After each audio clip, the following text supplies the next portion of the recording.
میرے لیے پہلے بہت مشکل ہے اس نظام کو لے کر کے چلنا. بڑا مشکل ہوتا ہے کسی کے آگے جا کے جھولی پھیلانا اور اس سے فنڈ مانگنا. مجھے بڑی اچھی طرح یاد ہے کہ ایک دفعہ میں ایک شخص کے پاس گیا تھا تو وہ گھومنے والی کرسی پہ بیٹھا تھا اور رخ پھیر کے دوسری جانب کر کے ساتھ والے ساتھی کو کہنے لگا آپ کا کیا حال ہے. تو میں وہیں سے اٹھ کر کے آ گیا تھا.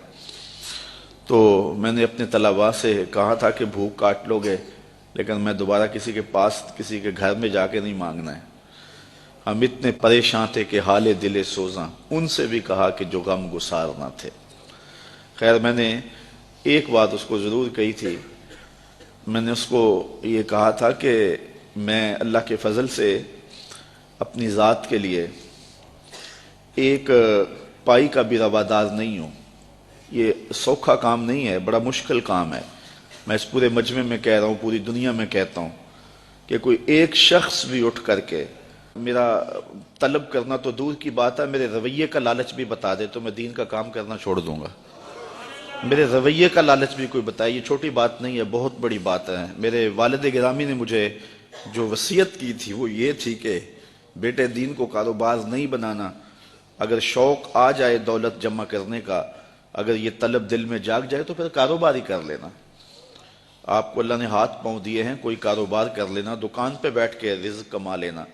تو دین کو جو ہے وہ روزی کا اڈا نہیں بنانا. تو اللہ کے فضل سے آپ نے میرے رویے سے بھی میرے طرز زندگی سے بھی یہ بات نہیں دیکھی ہوگی. اور یہ بات کہنا بہت مشکل ہے جب علم کی بولیاں لگ رہی ہوں اور جب 50-60 ہزار روپے کے اندر تقریریں بک رہی ہوں تو ایک بندہ سویر سے لے کے شام تک کالا کالا رسول اللہ کا نغمہ لے کر کے گھومے تو یہ بہت بڑی سعادت ہے. تو میں تو اپنی ذات کے لیے بھی کبھی جو ہے وہ کوئی ہلکا اشارہ بھی کرنا مناسب نہیں سمجھتا ہوں. اور اللہ نے دل کو یہ استغنا کی دولت دی ہے تو میں نے اس کو جو ہے وہ ایک شعر بجوا دیا تھا.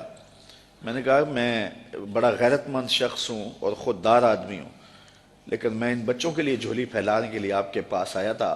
آپ نے جو رویہ میرے ساتھ رکھا, چلو وہ آپ کا انداز ہوگا اور آپ کا بھی شاید قصور نہیں ہے, آپ ایک آنکھ سے سب کو دیکھنے کے عادی ہوں گے. تو میں نے کہا تھا کہ میرے سوال کی عظمت تو دیکھ, میرے سوال کی عظمت تو دیکھ, خیرات نہ دے حسن طلب کی داد تو دے. میں نے کہا یہی دیکھتا کہ ایک شخص کس طرح تیرے پاس آیا ہے. خیر اللہ تعالیٰ جل شانہ کی بارگاہ میں ہم نے دعا مانگی تھی کہ مالک ہمیں کسی کا محتاج نہ کرنا. یہ سلسلہ جو آپ کے سامنے ہے انشاءاللہ یہ بہت جلد پایا تکمیل تک پہنچے گا. میرے عزیز نے بات کی, آج سے 4 ماہ قبل کی بات ہے, کہ ایک پراپیگنڈا کے طور پہ پورے شہر میں یہ بات پھیلا دی گئی کہ یہ جگہ جو ہے یہ بیچ کے کھا گئے ہوئے ہیں. تو مجھے افضل کہنے لگا, میں جمعہ پڑھانے کے لیے منبر کی جانب جا رہا تھا, تو مجھے کہنے لگا کہ آج جمعے میں آپ نے وضاحت کرنی ہے کہ جگہ ہم نے نہیں بیچی ہے, یہ محض پراپیگنڈا ہے. تو میں نے اسے کہا کہ مجھے بتانے کی ضرورت نہیں ہے, حالات آئیں گے تو وقت خود بولے گا. تو یہ ہم کس کس کی صفائیاں دیتے پھرے, لوگ ہمیں گالیاں نہیں دیتے, لوگ کیا کچھ نہیں کہتے ہیں. تو جو کسی کے من میں ہے وہ کیا, کسی نے کہا نصیب اپنا اپنا مقام اپنا اپنا, کیے جاؤ میں خارو کام اپنا اپنا. اب تو لوگوں کا محبوب مشغلہ بن گیا ہے ہمیں چھیڑنا, ہمیں تکلیف دینا, ہمیں اذیت پہنچانا. یہ ایک آپ کے شہر میں ایک شخص آ کر کے بڑی لمبی زبان سے یہ بات کر کے گیا ہے کہ رضا ثاقب نے تو دین کی لوٹ سیل لگا دی ہوئی ہے اور وہ دہائی دیتا پھرتا ہے کہ پانڈے کلی کرا لو, مفت تقریراں کروا لو. اس نے تو دین کے وقار کو مجروح کر دیا ہے. یہ دیکھو بت کہیں ہمیں کافر خدا کی مرضی. یہ بھی وقت آنا تھا کہ جو دین کو بیچ رہے ہیں وہ کہہ رہے ہیں کہ یہ دین کی لوٹ سیل لگا رہا ہے, اور اس نے جو ہے وہ یہ کیا تماشا بنایا ہوا ہے, یہ دین کے وقار کو مجروح کر دیا ہے, دین کو سستا کر دیا اس نے, اور اس نے لوٹ سے لگائی ہوئی ہے, یہ مفت تقریریں کرتا ہے. تو میں نے کہا صاحب میں کب مفت تقریریں کرتا ہوں, یہ تمہیں غلط فہمی ہے کہ میں مفت تقریریں کرتا ہوں. تم تو 40,000 میں بک جاتے ہو اور میرے سامنے تو بندہ اپنا آپ بیچ دیتا ہے, ساری زندگی پیچھے پیچھے رہتا ہے. تم تو 40,000 میں اپنا سودا کر لیتے ہو, وہ تو ساری زندگی نام لگا دیتا ہے.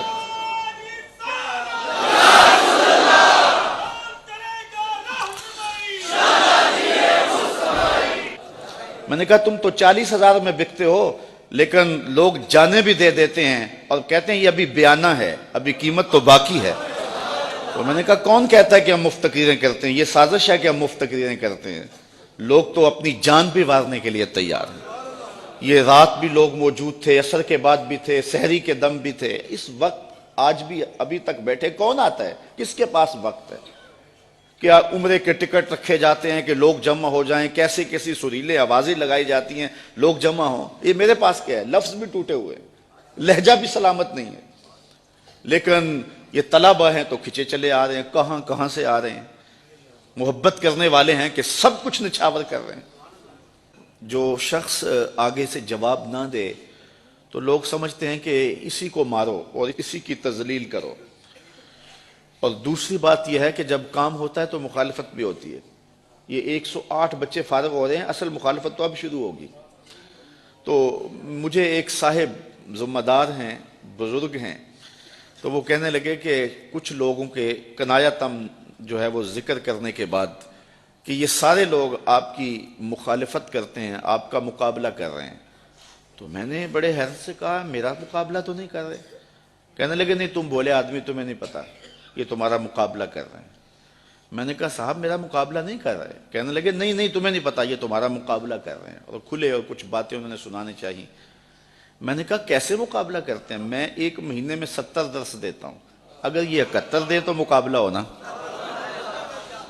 میں 70 ایک مہینے میں اللہ کی توفیق سے درس دیتا ہوں، اگر یہ جو ہے وہ مقابلہ کریں تو 71 یا 72 دیں تو مقابلہ ہوگا۔ تو آج اللہ نے ہمیں توفیق دی ہے کہ 108 طلبہ فارغ ہوئے ہیں۔ اگر کوئی مقابلہ کرنا چاہے ہمارا تو ہمیں خوشی ہوگی کہ وہ 109 فارغ کرے۔ کاش کہ ایسے مقابلے کا ماحول پیدا ہو جائے۔ فاستبقوا الخیرات، اس مقابلے کی ترغیب تو رب نے بھی دلائی ہے۔